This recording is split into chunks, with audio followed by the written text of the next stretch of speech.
Hola, soy Max Kaiser y esto es Kaiser Report. Sí, les hablo desde esta mesa porque así es como los presentadores de los medios de comunicación dominantes muestran seriedad. Hola, soy un tipo serio. Hey, hablemos con Stacy a ver qué está pasando. Es cierto, me he dado cuenta de que sobre todo en la BBC siempre hacen como que están trabajando y de repente dicen, ah, hola. Sí.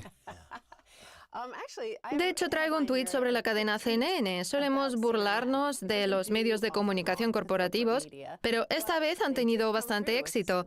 No sé si solo está disponible en su sitio web, cnn.com, no obstante el tuit es de Tim Shorrock y dice así: sorprendente gráfico de CNN en el que se identifican los fabricantes de las bombas de las masacres de civiles en Yemen.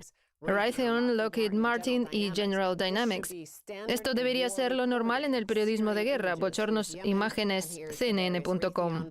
Así se ve Yemen en las distintas bombas de Raytheon y de General Dynamics. Es bastante increíble que hicieran eso. Sí, porque básicamente es el canal que más habla sobre las guerras. La propia empresa Martin Marietta publicaba anuncios de lo socialmente consciente que es de la existencia de niños inocentes ahí fuera, mientras que niños de otros lugares sufrían sus bombas al mismo tiempo. Sí, publicaron un tuit en el que pedían que la gente mandara su selfie para participar en una campaña, y mucha gente le respondió con imágenes de niños fallecidos por la explosión de bombas en Yemen.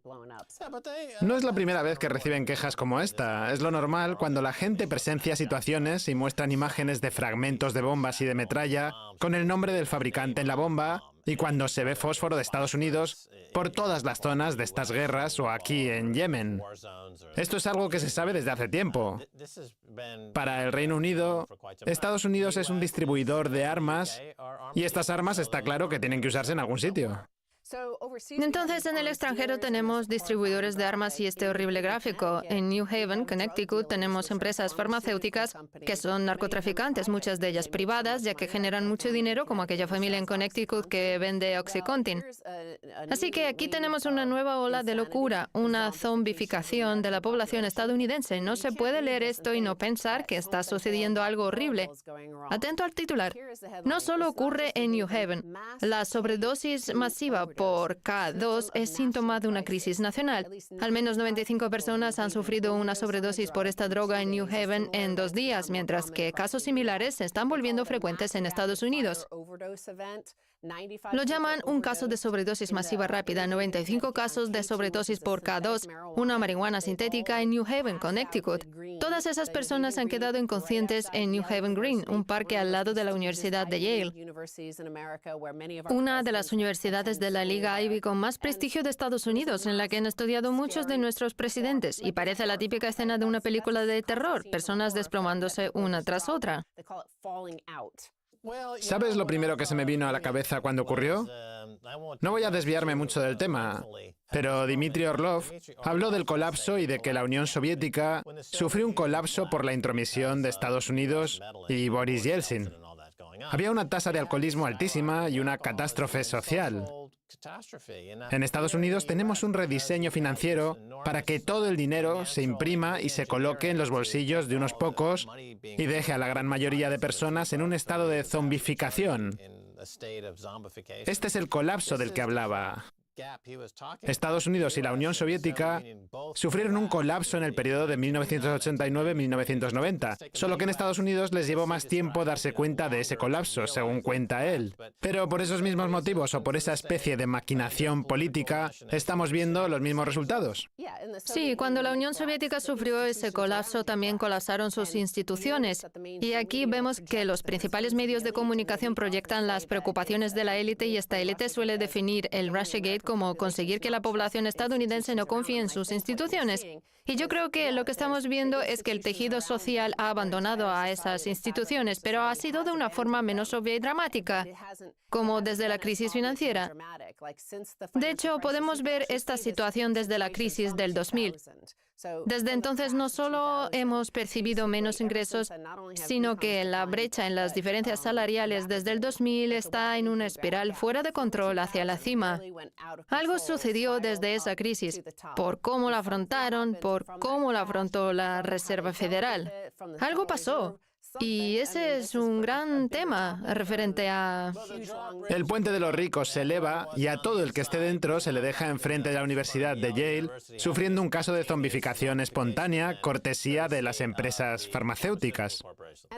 Es muy oportuno que Yale sea una de las principales instituciones del poder de la élite. Uno siempre se plantea ir a Yale o a Harvard, que son dos universidades que controlan gran parte de la estructura de nuestros centros del poder, y esto sucedió justo en los alrededores de Yale.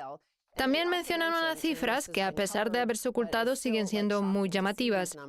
En el 2017, casi 200 personas al día perdieron la vida por sobredosis de sustancias, de acuerdo con los datos publicados esta semana por el Centro para el Control y la Prevención de Enfermedades, un nuevo récord provocado por la mortal epidemia de opiáceos. Desde que se detectó por primera vez la K2 en Estados Unidos en el 2008, los grupos de brotes de sobredosis han vuelto cada vez más frecuentes. Alrededor de 56 personas sufrieron una sobredosis de K2 en Brooklyn en mayo, 100 personas en el condado de Lancaster, Pensilvania, en julio del 2017, y 40 personas en Dallas, Texas, en mayo del 2014. No hay tantas muertes por K2, pero la cuestión es que tienen alucinaciones en masa, se convierten en zombies y se desploman en el medio de un cruce. A mí me gustan esas escenas, Hollywood las hace. Si no, mira The Walking Dead, o las películas de zombies o de terror. La cultura popular refleja el espíritu de la zombificación de la población estadounidense mientras las taquillas hacen caja, las empresas farmacéuticas hacen caja, los políticos hacen caja por tráfico de información privilegiada, los medios de comunicación hacen caja al tener unas altas tasas de audiencia, y sin embargo nadie que participe en la economía real está cobrando por ello, sino que entra en quiebra. Y durante esta situación de crisis en la que las instituciones están fallando a la mayoría de la población estadounidense, la élite está preocupada. Reconoce que la población no tiene fe en las instituciones, pero sí en todas estas cuestiones que ahora mencionaré. Dicen que el cannabinoide sintético es un tipo de marihuana, pero se compone de una mezcla de diferentes concentraciones de otras sustancias que quien quiere que lo fabrica mete dentro. Atento, a pesar del misterio en cada lote, el K2 se ha convertido en algo atractivo para los consumidores de drogas porque su precio es bajo. Los productos químicos que lo componen no se detectan en los análisis de drogas habituales y sus variadas mezclas hacen que sea más difícil aplicar la ley que con las drogas puras como la marihuana. Así que, a pesar de que lo que están consumiendo es un misterio, están deseando tomarlo. Quieren creer noticias falsas, están dispuestos a consumir marihuana sintética o cualquier cosa que alivie su dolor. Sí, cualquier sustancia misteriosa que inhiba es una lotería hacia la inconsciencia y un modo de escapar de la realidad de que las instituciones estadounidenses los han convertido en bienes humanos. Bienes humanos, creo que esa es la palabra adecuada. Sí, hay un gran artículo, entre todas las muchas citas sobre lo terrible de esta situación de desplomes masivos simultáneos en parques públicos, en espacios públicos, en los que la gente simplemente se cae mientras camina. No quiero entrar en lo que es polémico y lo que no, pero esto lleva ocurriendo en los barrios pobres bastante tiempo. Sí. Lo que ha hecho este suceso de interés periodístico de repente es que la Universidad de Yale no es un barrio pobre, más bien uno rico. Eso ha hecho que se interesen por el tema y por eso ahora lo llaman el repentino síndrome del cannabis arrollador, mientras que anteriormente parecía que no era absolutamente nada. A nadie le importaba porque esa gente ya estaba marginada. Y mientras tanto, en Chicago, están teniendo lugar las fases más avanzadas de todo este fenómeno, con matanzas a gran escala disparando las tasas de mortalidad. Ese es el siguiente paso. Y mientras vemos cómo la gente se va cayendo, el decano de la Facultad de Salud Pública de Yale, Stan Vermont, afirmó: temo que el cannabinoide sintético se convierta en una nueva moda.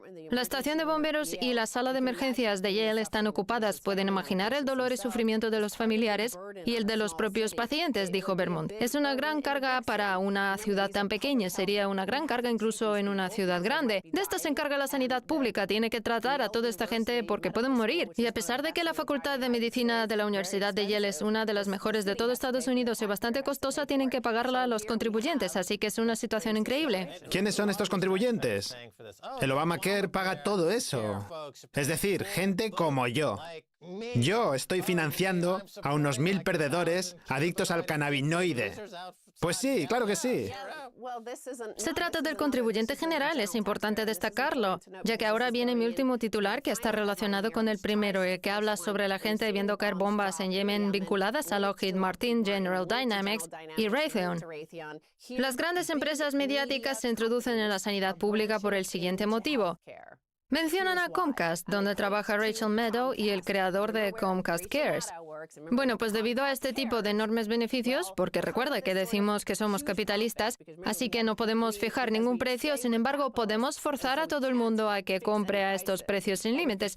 ¿Cuánto costaría entrar en la Facultad de Medicina de la Universidad de Yale? Nosotros dos no podríamos ir jamás porque nos pasarían una factura de $100,000 solo por poner un pie dentro. A alguien que se desmaya en el parque de Yale sin tener un seguro médico, se le va a tratar y serán los contribuyentes los que paguen ese tratamiento.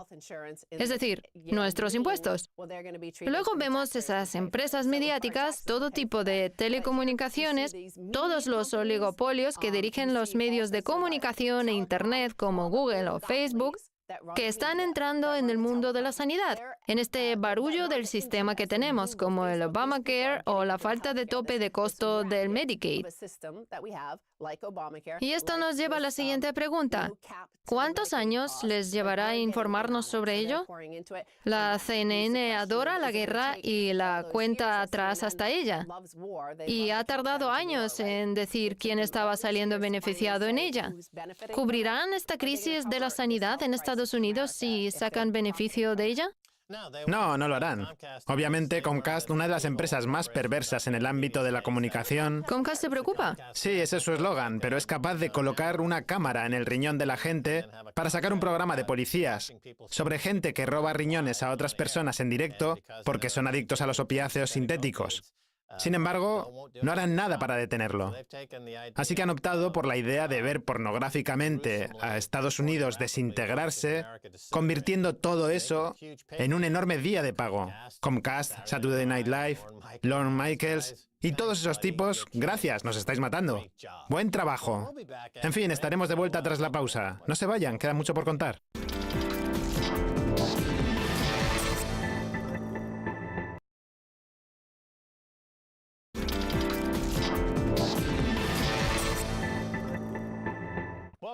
Bienvenidos de nuevo a Kaiser Report, soy Max Kaiser. Es hora de hablar con Dan Collins de China Money Report. Dan, ¿qué le trae por aquí? Ya lo sé, usted, al igual que yo, decidió que si Trump llegaba a ser presidente, volvería a Estados Unidos, ¿no? Totalmente cierto. Tras 20 años en China, he vuelto a Estados Unidos y me he traído a toda la familia. ¿Qué está pasando en China? ¿Qué dinámicas han cambiado y cómo ha encajado Estados Unidos en la economía mundial? Estados Unidos es un asunto interesante desde que Trump fue elegido presidente al bajar los impuestos corporativos frente al 21% del resto del mundo. Actualmente hay muchas oportunidades de reindustrialización en Estados Unidos, por lo que después de 20 años en China estableciendo plantas, quiero que mi vuelta a Estados Unidos sirva también para mejorar nuevamente el país y para ayudar a reconstruir parte de la economía. No es solo retórica, son datos económicos reales para financiar este tipo de reequilibrio de la economía mundial. En China la historia parece haber cambiado en cierto modo. Háblenos un poco sobre China, como siempre. Era miembro de la Organización Mundial del Comercio, de la cual se beneficiaba enormemente debido a que hace mucho tiempo era una economía emergente, aunque parece que siguen jugando con el sistema un poco. Cuéntenos. La mayor parte de los productos que entran en China, algo de lo que ya hemos hablado anteriormente, tienen tipos impositivos propios de aproximadamente el 25%. La mayoría de su economía está paralizada, la inversión extranjera, las actividades bancarias, el petróleo, el gas, etc. No puedes fundar una empresa automovilística en China sin tener un socio. Exigen transferencia tecnológica. Esto lleva siendo así 20 o 30 años y nadie ha hecho realmente nada. Se refiere a Trump, ¿verdad? Sí, claro. A base de abordar los aranceles y tratar de igualar las condiciones. Exacto. Como resultado, la dinámica mundial ha cambiado mucho. Mucha producción se ha trasladado a Vietnam, aunque ya casi ha llenado su cupo debido a la gran aceptación. Sin embargo, la reindustrialización de Estados Unidos, de la que habla Trump, se basa en volver a traer todos esos puestos de trabajo. Al contrario que los políticos que le preceden, las palabras de Trump no se las ha llevado el viento, tenía un plan para ello. Sí, está funcionando, de hecho. Si se fija en Fortune 500, verá que todos hablan de relocalizar la cadena alimenticia. Muchas empresas chinas se han trasladado a Vietnam, como ha mencionado antes, porque los salarios ahí son una quinta parte de los de China. No obstante, no tienen la capacidad de abarcar ni el 10% de lo que fabrica China. Por tanto, gran parte está relocalizándose. El caso es que muchas empresas de China, Estados Unidos, Europa o Japón están decidiendo instalarse en Estados Unidos de nuevo. Me gustaría hablar brevemente de la Organización Mundial del Comercio. Han entrado en la OMC como economía emergente y actualmente hablamos de una economía de 12 o 13 billones de dólares en función de cómo se calcule el PBI, pero sigue tratándose de una economía emergente. Mi primera pregunta es si están jugando con la OMC y la segunda cuestión es ¿de qué forma están influyendo estos movimientos que conducen a divisas globales y que están teniendo efectos tan intensos a nivel global? Entraron en la Organización Mundial del Comercio en el 2001, siendo una economía de 1 o 2 billones de dólares, mientras que ahora llegan a los 13 billones, una economía altamente capacitada tecnológicamente hablando, que compite con Estados Unidos a todos los niveles. Han jugado con la OMC para afirmar que siguen siendo una economía en desarrollo, incluso siendo el mayor país acreedor y comercial. Desde su punto de vista, seguimos siendo una economía en desarrollo y deberíamos ser capaces de tener un impuesto del 25% para los demás, mientras que ellos solo pueden tener el 2% para nosotros. En la actualidad, Trump ha dicho que eso se acabó. Al ver los principales medios de comunicación estadounidenses, me da la impresión de que Estados Unidos está muy preocupado por Rusia y que nunca habla sobre China. Es sorprendente, sí. Mi teoría es que en 5 o 10 años trataremos de introducir a Rusia en una estrategia en contra del resurgimiento de China, igual que hicimos con Nixon y China en 1972, utilizándolo contra el Imperio Soviético. Creo que los papeles darán un giro y que trataremos de poner a Rusia de nuestro lado. Esto sí que es un giro de 180 grados desviándonos del tema principal de hoy. ¿Trump está ganando con sus políticas comerciales la guerra comercial? Definitivamente está ganando. China ya le ha ofrecido un gran número de concesiones. Los aranceles automovilísticos han pasado de ser del 25% al 15%. Además, ha ofrecido abrir el sector financiero. Actualmente está negociando entre bastidores. China ya ha ofrecido 70.000 millones de dólares en concesiones para comprar productos fabricados, energía y productos agrarios. Del total del déficit comercial de 380.000 millones de dólares, la administración de Trump quiere 200.000 millones y China ya ha ofrecido 70.000, así que creo que al final llegarán a un acuerdo. China tendrá que dar su brazo a torcer si no quiere más problemas en la economía de su país. Hablemos de la geopolítica un poco. Históricamente, aquellos que controlaban los mares eran quienes controlaban el mundo, que eran sin duda el Imperio Británico y el Imperio Estadounidense. No obstante, Rusia es un país con muchos puertos y mar, por lo que ha decidido participar en la nueva ruta de la seda, una especie de construcción imperial terrestre. Usted ha hablado de ello alguna vez, pónganos al día. Sí, la nueva ruta de la seda son 2 rutas, una terrestre y una ruta de la seda marítima. Están construyendo puertos de Sri Lanka a Pakistán. Lo que llaman el collar de perlas son básicamente puertos de contenedores que se pueden convertir en bases navales militares. Construyen islas en el mar de China Meridional, donde existe una gran presencia de la marina china y bastantes conflictos. Actualmente China es el mayor importador de petróleo, superando con creces a Estados Unidos, el cual ya no necesita el petróleo saudita gracias al gas de esquisto doméstico. Háblenos sobre el gas de esquisto doméstico estadounidense. Las cifras son sorprendentes. He investigado mucho últimamente sobre este asunto. El precio del gas de esquisto hace unos años era de $90 el barril. El umbral de rentabilidad ha bajado a 40. Por supuesto existen diferencias según la zona, pero se espera que baje a $20. Por tanto, la tecnología que hay detrás está volviendo completamente independiente a Estados Unidos y probablemente este se convertirá en uno de los principales exportadores. Entonces, Estados Unidos tiene la capacidad de volverse más insular. Exactamente. La razón por la que quieren controlar todas esas zonas globales comunes es que el incentivo sea cada vez menor. El incentivo de China aumentará, ya que tendrán que irse fuera y asegurar los recursos que tenga por todo el mundo. Hablemos sobre el tema social en China. China utiliza un puntaje social, un puntaje de crédito que mantiene a los ciudadanos bajo registro. Todo el mundo tiene su propio puntaje social al estilo Moody's, por el que si haces algo el gobierno se entera y tu puntaje disminuye, lo que supone que no puedas entrar en un aeropuerto ni subirte en un autobús.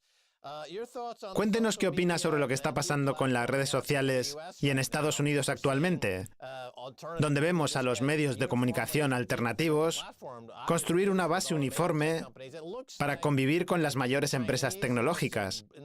Se parece al desastre de censura dictatorial poco sutil de China. ¿Qué opina de esta comparación? Ha estado viviendo en China durante años y ahora que ha vuelto a Estados Unidos, ¿qué le parece?